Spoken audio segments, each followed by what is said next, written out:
Hello students, हम लोग पढ़ रहे हैं इंट्रैक्शन ऑफ जीन्स। आज हम पढ़ेंगे multiple factors of polygenic gene inheritance. बहुकारक अथवा बहुजीनी अथवा मात्रात्मक वंशागति। मेंडल की वंशागति अध्ययन के अनुसार एक लक्षण के दो वैकल्पिक रूप या कॉन्ट्रास्टिंग फॉर्म्स पाई जाती हैं जो एक दूसरे से काफ़ी एक्सट्रीम होती हैं, जिन्हें आसानी से अलग अलग पहचाना जा सकता है। जैसे मटर में लंबे व बौने पौधे, फलियों में हरा व पीला रंग, फूलों में लाल व सफ़ेद रंग। ये लक्षण पूर्ण प्रभाविता या अप्रभाविता प्रदर्शित करते हैं। उनके मध्यवर्ती स्थिति या इंटरमीडिएट फेज नहीं पाई जाती है, किंतु कुछ कंडीशंस में एक लक्षण की एक्सट्रीम फेज या फिनोटाइप जो होते हैं उनके बीच की मध्यवर्ती स्थिति भी पाई जाती है, जिसकी अपूर्ण प्रभाविता इनकम्प्लीट डोमिनेंस या ब्लेंडिंग इनहेरिटेंस के रूप में व्याख्या की जा सकती है। जैसा कि हम पढ़ चुके हैं, मृदा ब्लिसलापा में लाल व सफ़ेद फूलों वाले पौधों को अगर क्रॉस करवाया जाए तो F1 पीढ़ी में जो पौधे होते हैं उनमें पुष्पों का रंग या फूलों का रंग जो होता है उनमें मध्यवर्ती लक्षण पाए जाते हैं, वो गुलाबी रंग के होते हैं। मेंडल ने लक्षणों के गुणात्मक या क्वालिटेटिव विभिन्नताओं का तो अध्ययन किया, किंतु उन्होंने मात्रात्मक एवं सतत विभिन्नताएं जिन्हें कि क्वांटिटेटिव या कंटिन्यूस वेरिएशन कह सकते हैं, उनकी व्याख्या नहीं की। असल में कुछ लक्षण जो होते हैं उनकी एक्सट्रीम कंडीशन या चरम अवस्थाओं के बीच में विभिन्न स्तर पर मध्यवर्ती स्थितियाँ पाई जाती हैं, जैसे कि पौधों की ऊंचाई, दाने का भार, फल में बीजों की संख्या, मनुष्य में त्वचा का रंग, गेहूं के दाने इत्यादि। इन लक्षणों को लंबाई, भार, समय, रंग इत्यादि की इकाई द्वारा व्यक्त किया जा सकता है। अतः इन लक्षणों को या कैरेक्टर्स को मात्रात्मक लक्षण या क्वांटिटेटिव कैरेक्टर्स कहा जाता है। 1903 में सर्वप्रथम जोहानसन ने सैम के बीज के भार एवं उनके प्रजनन व्यवहार के विश्लेषण का अध्ययन किया और उन्होंने देखा कि बीज के भार में स्वतंत्र विभिन्नता वाली संततियाँ प्राप्त होती हैं। 1906 में यूले ने बताया कि मात्रात्मक विभिन्नताएं या ये जो क्वांटिटेटिव वेरिएशंस होते हैं वो अलग अलग जीनों की बड़ी संख्या के द्वारा नियंत्रित किए जाते हैं। इसके तुरंत बाद 1908 में स्वीडन के आनुवंशिक वैज्ञानिक एच नीलसन एवं एहले ने गेहूं में उसके जो दाने का रंग है उनमें इसका अध्ययन किया और साथ ही उन्होंने तंबाकू की पंखुड़ी की लंबाई जैसे मात्रात्मक लक्षणों की वंशागति का अध्ययन किया। वे उन्होंने इसकी पॉलीजीन हाइपोथेसिस के रूप में व्याख्या की। उन्होंने बताया कि विभिन्न लोकस में पाए जाने वाले जीन्स का एक समूह एक ही लक्षण को नियंत्रित करता है। वे लक्षण की जो इंटेंसिटी होती है, तीव्रता होती है, वो टोटल प्रभावित जीन्स की संख्या पर निर्भर करती है। ऐसे जीन्स को मल्टीपल जीन्स या पॉलीजीन्स कहते हैं। तो इस प्रकार समूह में उपस्थित सभी जीन अपने अपने अंश का योगदान करते हैं। उनका अपना खुद का इफेक्ट होता है, एक एडिटिव इफेक्ट होता है, और उन जीन्स की जो एडिटिव मैनर में वो काम करते हैं, उनके इस प्रकार के जो जीन्स होते हैं उनको कुमुलेटिव जीन्स भी कहते हैं। और चूंकि इसमें भाग लेने वाले जितने भी जीन्स होते हैं उसकी खुद की क्वांटिटी महत्वपूर्ण होती है, इसलिए इस प्रकार के इनहेरिटेंस को क्वांटिटेटिव इनहेरिटेंस कहा जाता है। तो इस प्रकार पॉलीजेनिक इनहेरिटेंस जो होता है उसे क्वांटिटेटिव इनहेरिटेंस भी कहा जाता है, जिसके अंतर्गत एक सिंगल जीन जो होता है वो दो या दो जीन द्वारा कंट्रोल किया जाता है। इनके अंदर ये जीन्स जो होते हैं वो डोमिनेंट या रिसेसिव रिलेशनशिप में नहीं होते हैं, जबकि प्रत्येक जीन जो होता है उसका अपना इक्वल इन्फ्लुएंस होता है, उसका अपना समान प्रभाव होता है, और वो एडिटिव इफेक्ट जो होता है एडिटिव मैनर में काम करते हैं। तो जो आउटकम आता है वो टोटल डोमिनेंट जीन जितने भी उपस्थित है उनका एडिटिव इफेक्ट जो होता है वो फिनोटाइप जो होता है उसको बनाता है। तो इस तरह के जो मेजॉरिटी ऑफ कैरेक्टर्स जो होते हैं, जैसे कि हाइट, वेट जो होते हैं उनमें कंटिन्यूस वेरिएशन पाए जाते हैं, वो पॉलीजीन्स द्वारा नियंत्रित किए जाते हैं। तो हम बात कर चुके हैं कि इन्हें यूले, निल्सन, एले, ईस्ट वगैरह इत्यादि जो है मैंने इनको समझाया। उन्होंने बताया कि पॉलीजेनिक सिस्टम जो होते हैं उसके अंदर एक जो लार्ज नंबर ऑफ जीन्स होते हैं जो कि क्वांटिटी वेरिएशन जो होते हैं उनको कंट्रोल करते हैं। इसे मल्टीपल फैक्टर हाइपोथेसिस कहा गया। तो इस हाइपोथेसिस में क्या कहा गया कि एक जो क्वांटिटेटिव लक्षण जो होता है या ट्रेड जो होता है वो विभिन्न प्रकार के जीन द्वारा नियंत्रित करता है। वो सेग्रीगेशन में एक दूसरे से इंडिपेंडेंट होते हैं और फिनोटाइप के ऊपर अपना कुमुलेटिव इफेक्ट दिखाते हैं, संचयी प्रभाव दिखाते हैं।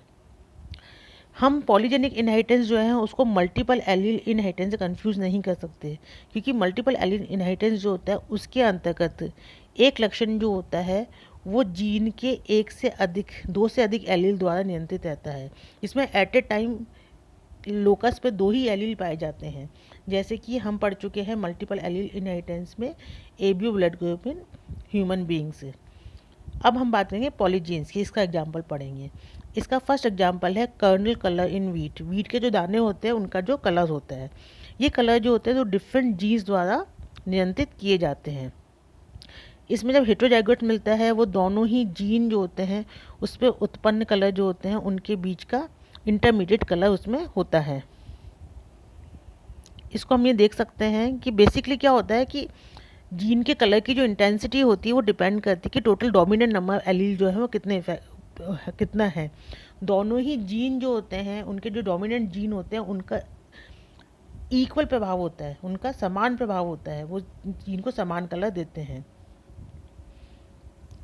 इसको हम इन डायग्राम जो है उससे एक्सप्लेन कर सकते हैं। बेसिकली क्या होता है कि इसमें जो इनकी अवस्थाएं जो होती हैं वो डार्क कलर जो होती है उसके लिए रिस्पॉन्सिबल होती है, और जबकि इनकी जो रिसेसिव अवस्थाएं जो होती हैं वो वाइट कलर के लिए रिस्पॉन्सिबल होती है।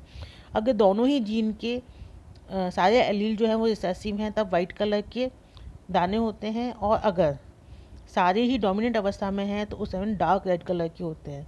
अब जब इनके बीच में मान लो डार्क रेड कलर और वाइट कलर जो है इनके बीच में जब क्रॉस करवाया जाता है तो हमको जो फर्स्ट जनरेशन में जो पौधे प्राप्त होते हैं उनमें गेहूं के दानों का कलर जो होता है वो मीडियम रेड कलर का होता है, क्योंकि इसके अंदर दो एलील जो है वो डोमिनेंट अवस्था में और दो एलील जो है वो रिसेसिव अवस्था में है।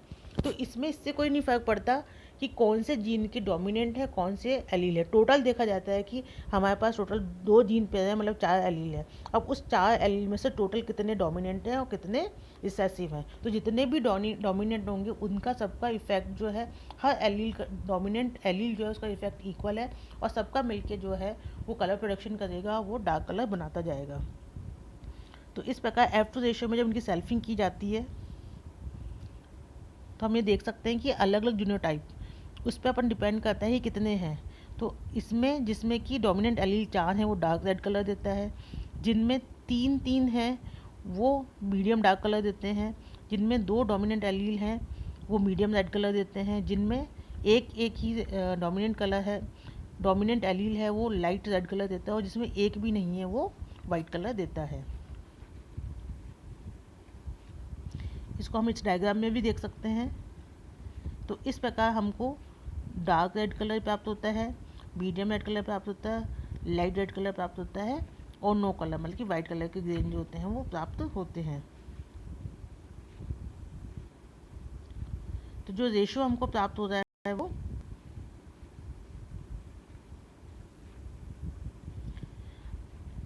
हम इसमें रेशो देखेंगे तो हमको 1:4:6:4:1 में रेशो में ये प्राप्त होते हैं। कई बार जो नई स्टडीज़ हुई हैं उसमें ये माना गया है कि वीट का जो कर्नल कलर है, दानों का रंग जो होता है वो 3 जीन्स द्वारा नियंत्रित रहता है। तो F1 जनरेशन में जो तीनों जीन जो होते हैं जब ये सेग्रीगेट होते हैं इनकी डोमिनेंट वजह इनका मध्यवर्ती रंग जो होता है वो प्राप्त होता है, और F2 रेशो जो होता है उसमें 1:6:15:20:15:16:15 रेशो में हमको ये प्राप्त होते हैं। इसको हम इसमें देख सकते हैं कि जब हम इनमें वो करवाते हैं तो 1 डार्क रेड कलर का, 6 मॉडरेट रेड कलर के, 15 रेड कलर के, 20 इंटरमीडिएट रेड कलर के, 15 लाइट रेड कलर के, 6 वेरी लाइट रेड कलर के एंड 1 वाइट रेड कलर के प्राप्त होते हैं। तो इसमें भी जब हम दो ऐसे प्रोजेनी ले रहे हैं जिसमें कि 3 जीन जो है उनमें सभी एलील जो है वो डोमिनेंट अवस्था में है, मतलब 6 एलील डोमिनेंट अवस्था में है, तो डार्क रेड कर्नल कलर होता है।